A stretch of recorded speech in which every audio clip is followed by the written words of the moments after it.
Hey, welcome back to Ship It. I'm Matt Merrill from Depth Digital Products. And today we got another origin story. So we'd like to dive back into our some of our makers' backgrounds and figure out what makes them tick and what makes them interesting. So today we have Ali Halim. He's going to tell us about his journey into software development. So Ali, you want to introduce yourself? I do, yeah. Thanks for having me. Glad to be here. Long time listener, first time caller. I told you before, I listened to the podcast in preparation for my depth interview. A So good guest. yeah, anybody that's listening in the future to this as their preparation, we can be best friend, instant friends. So just hit me up.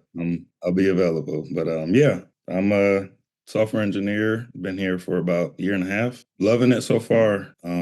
I've worked on some really cool projects. So the whole reason I got into the agency world was to work on different projects, get exposure to different clients, and work with different people, and just soak in all that experience. So yeah, loving it so Cool. So what type of stuff have you worked on here while you've been here? far.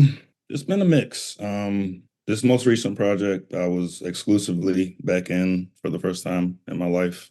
It was back end for native mobile apps. So that was interesting. But before that, I did a project with a client that I was the only Oh, developer, which was mhm. also a first. That had its own set of challenges, but it was cool. You know, but by the end, I was like, I need to be with the team. Just well, not need to be, but the preference would be to be with a team. Just to, I'm always trying to soak in other people's knowledge and hear what they think and work with, different types of skill sets and, just collaborate. And that's what I love about the agency world. Just every so often getting the chance to work with different people and solve different problems together. So Let's dial it way back. What got you into software then original? And in like was it something that you always have been interested in or something you fell into? Really curious. definitely the latter. So I would say the nexus point would be freshman year of college. I got into Clemson University with the chosen major was sociology, which I was just trying to get accepted to a college. Yep. I applied to a few. I got in a few, but I was like, I'm too good for those, basically. So dumb decision, but it was out of state. So, I'm a Georgia Mhm. resident and Clemson's South Carolina. So, um, got in with sociology, but they had an opportunity where you can change your major. And so, during orientation leading up to freshman year, you can change your major. So they give out a booklet with all the different majors listed and what they are. And I'm like, I know I have to change it. And I know I want to do something with computers. And I don't know what any of this means, but I saw one that said computer science. I read a little bit about it and it sounded interesting. So I chose it and went from there. Kind of just fell in love with the problem solving aspect of it, given this and that, make this happen and the puzzle part. And, is I'm an introvert naturally, so you don't necessarily have to, it can be your thing, you know what I mean? It can something that you challenge yourself to come up with solutions for, and obviously collaborate is needed. But yeah, I just fell in love with the problem solving part, and yeah, That's something that I appreciate about it too. It's like I say to a lot of people that I appreciate the art of programming actually over the science. Just of course there's the science of, algorithms and stuff like that, but just finding a good solution to a problem, especially if it's like simple, oh, there's a beauty in that, right? Does that resonate with you too or yeah, and it's like it can become addictive. It can be an it addiction. can? Like one of the first problems I had to solve, in my freshman year was like getting some colors to print on the screen and like it was like red, green, and yellow or something. And Mhm. I would, all the rest of the classmates were just, finished it up. They were done, they were gone, and I was still there hacking away and I was new to it. So I'm Yeah. trying to figure it out. And I'm sure every developer has has used the phrase, coming to a stopping place or, Mhm. getting to a point of, where you're satisfied with your work. So I couldn't stop until I figured it out, and that was kind of where that was like my first like addiction episode That of was freshman year, you said? freshman year of college. Yeah. Tell me more about that. Like what language, like what tell me more about what you were printing on the screen and like how what the challenge was there. I think it was C. I know it was C. That Oof. was the first language I've Okay. worked with. You were you were doing freshman year, you were doing C. I was doing C. Yeah. Woo! Okay. Serious. Clemson is Clemson, right? It was Clemson at that time. That's no joke. All right, we know Yeah. Clemson is serious. Okay, sounds good. Yeah. And I transferred to Georgia Tech for my last 3 years of college. And I think they actually start with Python. So they do it a A little lot more practical. yeah. Yeah. But yeah, Clemson was C. They throw you to the wolves. But I think it was like a simple like loop through some colors, maybe, or maybe some RGB values and print them horizontally on the blank page, and maybe it had to scale properly, as you increase the window size or whatever. But I just couldn't get there was something I couldn't get, and it took me forever. But yeah, I stuck with it, and I had Good for you. yeah. I mean, other than that, some other early exposure that like kind of hooked me were it was called like Carol the Robot. You could probably look up the book, but it was one of the books we used in class where I guess it was a bunch of lessons where you were just programming this robot to move around the space, and they had to, I guess, get out of different mazes, or programming it to go pick this up and all of that type of thing. So And this was also in college? yeah, this was college. Oh, So cool. That's awesome. yeah, yeah, Also in C? probably. I don't know. But I think it was still Clemson. So yeah, still It's like a traumatic memory. right. Yeah, that's funny. So, okay. So you're at Clemson, you're doing C, you Hmm. stuck with it, Hmm. got the bug for solving that problem. Perseverance, grit, amazing. So you said you transferred to Georgia Tech. I Was there did. any like I'm curious from like an educational perspective, was there a very different philosophy to teaching that you observed there? I just know, it taught me how to, or it was the beginning of teaching me how to like manage my time, because it's like Georgia Tech is notorious for just Yeah. killing your sleep schedule, your will. They call it making it out when you graduate. So average bedtime was probably 3 a.m. And Oh. I mean, a lot of that was by choice probably, but I felt like I had to do it in order to keep up. So um, it was a different workload for sure. It's like trial by fire, I wouldn't change a thing from what I did. So you made it out, Made it out as they say. just barely. It's such, side note, I don't miss college at all. Like I really enjoy the professional world much more than college. Yeah. Oh yeah. But I've thought of um going back, and it's like, why? Oh, I would never do that. yeah. You're in school again. No. So So what was your first job? What was your experience like? Was it in computer science? Was it in something else? Like tell me a little bit more about how you moved along.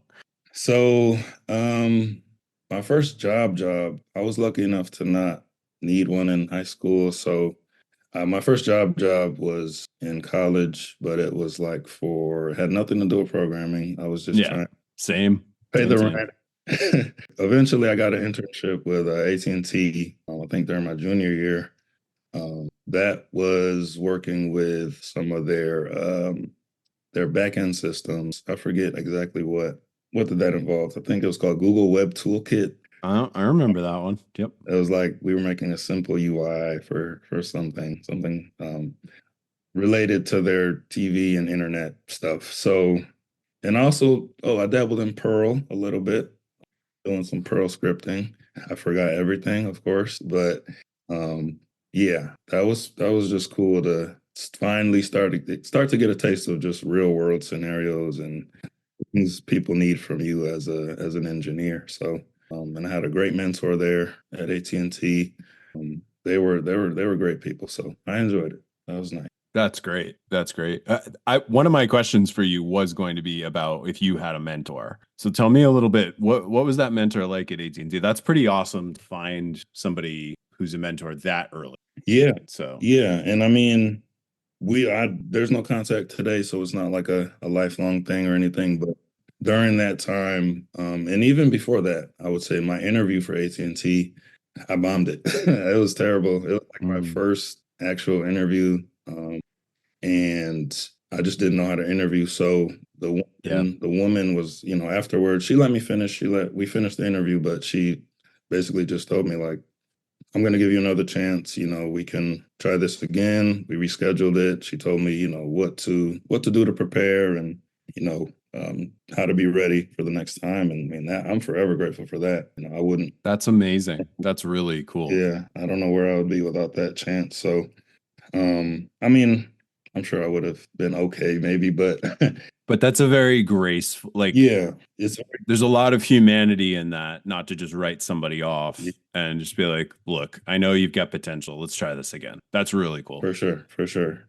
Like stuff like that, keeps your faith in humanity, like you said. So, Mhm. but yeah, the mentor himself during the time, he was just great. He all, I don't know how busy he was during his, usual day to day, but always took the time to check in and, make sure I understood the assignments and give good feedback and took me out to lunch. And so, you had the networking piece and, Mhm. just really, really took the time to make sure I was given the best chance to make the most out of the internship and possibly come back and work for them full time. So, yeah, that was great. As somebody coming in, fresh, it's invaluable to just hear the different things you hear from them and get that guidance and be able to have somebody to Yeah. ask questions too and get insight. So that was great. What was next? Did you do another internship? Did you start another job after graduation? That was the only internship. But luckily I did land a job with Verizon coming out of college. So still in the phone world. Mm-hmm. Verizon was fun. Some of it. It was really cool to like they would like launch, new iPhones and have to Mm, come in and I don't know what hour it was late. We would come in as like developers and support team and basically like count down the clock and make sure nothing blew up when they released the iPhone because so many people would come to the site and try to buy and whatnot. So I was on the team working on point of sale systems. So the website, okay. store reps had iPads, when they work with you, when you walk in there. So the app that they use, we worked on that, telemarket, the people you call customer service, Yeah. those apps they use. So that was That's a massive set of apps. Like, talk about scale. Wow. oh yeah, oh yeah. And so, I was new. I was a baby still. So I got stuck in, doing trouble tickets at some points, Hmm. just like, little bugs and, here, take care of this type of thing. Yep. A lot of the time wasn't, programming, but I mean, there was still that in there, working with JavaScript and Ajax and Oracle, I think ATG e-commerce framework or something like that. And Mhm. yeah, I don't think it's alive anymore, but I, I think I mentioned that to my brother at the time, and he had never heard of it either. So probably a short-lived framework, but Oh, so is your brother also in software or yeah, some kind of tech? Yeah. yes, he is, which surprised me when I learned about it because, I mean, life was just going on. I was in college. He was out doing this thing. I had no idea, but he was building websites and Oh, making cool. basketball simulation games. And like, I'm like, what? I did not know this. But yeah, I think his main thing is PHP. So yeah, we share a lot of stories.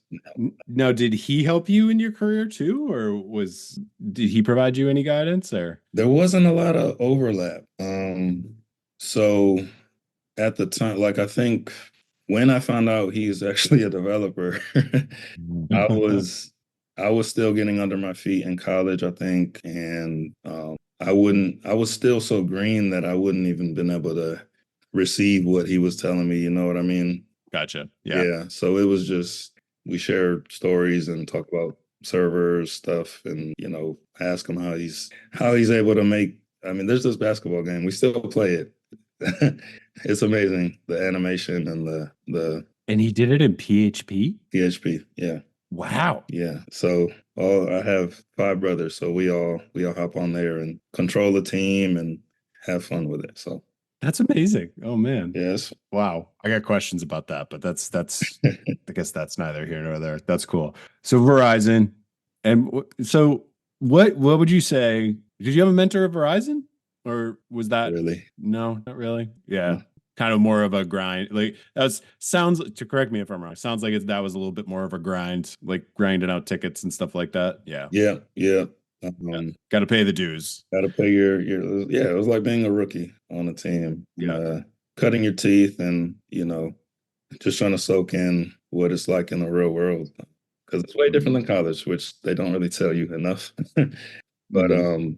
yeah, that was I feel like they should tell you your first job is probably going to be a lot easier than college, but it's going to be miserable in a right. different way. Right. I remember one of my first programming jobs. Like I actually really loved the job. I loved who I work with, but they handed me a pager. I'm going to date myself. It was a BlackBerry. A BlackBerry. And that thing would go, it was a team of like five people that supported all these web services that a huge company used. And like it would go off in the middle of the night with like these logs. And it would be like, what are these oh my God, these look bad. What are these? And then like I would have to call somebody else and they'd be like, oh, those? Don't worry about Oh those. man, Like, oh, well, it woke me up. that's So, terrible. Man. so everybody's got to pay the dues. Yeah. Everybody's got to pay the. So where'd you go for where? So where'd you go from Verizon? So Verizon, I hopped over to a financial services company. So, smaller, but, I guess more focused on one product. It was like their mobile app. So I did a lot for them in terms of just full stack. So that was my first taste of Vue, um, first taste of microservices, a mix. It was a mix. So I got to the point where I was eventually able to lead a team. I was team lead. So that did come after, I would call it a mentorship. So I was on a team that was working on a slice of the app for a while, and I just overheard him in the break room. The guy I was working under, or the guy that was the team lead at the time, I heard him in the break room, and he was just talking about how he was kind of overwhelmed. And I was like, that might be an opportunity. So Mm. was able to switch onto that team and work with him for a while, and eventually got the chance to lead that team. He hopped over to another team, and so that was my first taste of like being the first point of contact for a slice of a project or a slice of an application. You sat two rows over from him. I do not miss working from an office, but Yeah, I do miss that. Like sort of random serendipitous encounter. Like, and I understand like that's why some for companies sure. want it to happen. But tell you what, I don't want to sit in a I don't want to sit in a car and commute I again, hear you. ever again. I think that's really awesome that you seize that opportunity. Tell me a little bit about like how did you do that? Because I think there's something that people can learn from seeing that opportunity and taking advantage of it. For sure, for sure. I think we all reach points where we're not, enjoying what we're doing the most on a Mhm. project, or, become exhausted with it, or, feel like we're not being utilized the way we should. And my thing at that point was really just like, you know, I'm still trying to learn and, get better and better, and get practice with what I know I should be getting practice with. So I felt like I wasn't getting that at that time. And so just reaching out based on what I heard, what it sounded like was an opportunity to help out a colleague. I mean, I sat like a row across from him. So it wasn't like we didn't have a background. We were friends at that point, and we would talk about what each other was working on. But it was just, yeah, an opportunity that sounded like, hey, I know y'all are using this technology on this project, and it was had good visibility within the company, and uh, good people. I know good people were on the project, and I would love to work with them too. So Yeah, really just about reaching out and, seeing if it was possible. If it wasn't, then, you keep doing your job, obviously, and you see what else is out there maybe, and you just always keep that conversation open, with your manager or, people that are close to you to, basically be able to, make sure you're getting where you need to be, getting what you need to get, in your career as a learner, as a lifelong learner, as an engineer who wants to solve problems. So at that point, it was a perfect opportunity. So it worked that's out. awesome. It worked out. I was able to join the team, and he was the team lead. I was his right hand man a little bit, and I just soaked in everything he was. I was able to sit back and watch and do my job too, but see how he thought, see what he was presented with as a team lead, and what was asked of him from stakeholders, and what to be aware of Mhm. technically and non-technically, just like what to do in his position. So I really Yeah. to soak in some of that because I know. How long did you work with him? Um, I think it came out to be about 2 years. That's a good chunk of time. That's amazing. And did you say you ended up leading a portion of that team? Did I misunderstand that? Or that's awesome. Mm, That was a huge opportunity. for sure. They wanted him to kind of graduate and go, be on another team, and at that point in time, I guess I had shown enough to where they were comfortable with it. Yeah, and I leapt at the opportunity. That was awesome. That's really cool. I've often told like younger engineers of like just go talk to people you admire. Just offer to buy them a coffee or whatever. It doesn't even matter. There's so much to be learned from just asking people questions and just expressing curiosity. And it sounds like there was a lot of that in this. It was just like that was a team that you saw that you admired, Yeah, and you just kind of went, and asked questions and expressed a sincere offer of help. And like there's a lot of good lessons there. It wasn't a selfish, like I'm trying to climb the ladder move because people can see right through that, right? It was more of a I think I can help you and I can learn from you too. So that's really for sure. For sure. nice. All right. So what about Verizon? Then Debt? And wait, no, we were Verizon, then financial services, then Debt, And then that, yeah, and then you came here. Nice. yeah. Cool. So yeah, this is my first agency experience, and like I said, part of it was just wanting to not be so as stagnant as you can get in like a firm that's dedicated, focusing on one product or one LOB. So just getting a variety of exposure was the goal. So I was like, that sounds like me. Mm. As like it's in my personality to not be doing one thing for too long. So I just felt like it was time, and I've always had an interest in like marketing and just brands and logos in general. So that was kind of like a silver lining of like I know Mhm. I could tell from what I saw from Depth that was kind of their thing. Um, the just the client, you could see some of the clients they work with, and just their style. And like it's funny, like when I was job searching, I was going a lot based on like companies' websites and how they looked and how they presented themselves. So I wanted to get a taste of the agency world, and I'm loving it so far. Cool. Yeah, I love that about it too. I took a leap. I didn't think I would like it.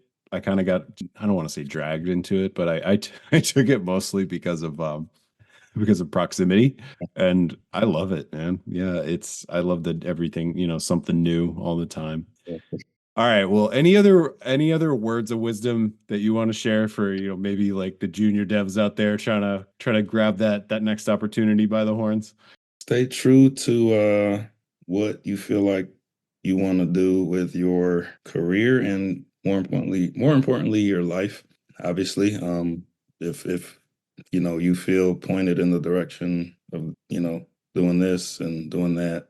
I mean, I can't prescribe a way to live life, obviously, but Mhm. it counts most when you can find yourself in a place where you're you're not dreading and you're not miserable and you're not, you like what you do, you like the people you work with, and that all goes without saying. So I mean, that's nothing new, but just always make sure you're following your gut and staying true to what your heart is telling you. Because if you have ulterior motives and ulterior means of making decisions about what you want to do next with your career and whatnot, it'll hit you on the back end, and you know Sure will. what Yeah. is that. I have a little bit of a counter story for your team lead. So, and this is my own experience. I spent almost 8 years at a job, my first job out of college, and I always kind of say I spent 5 years too many there. Oof, yeah,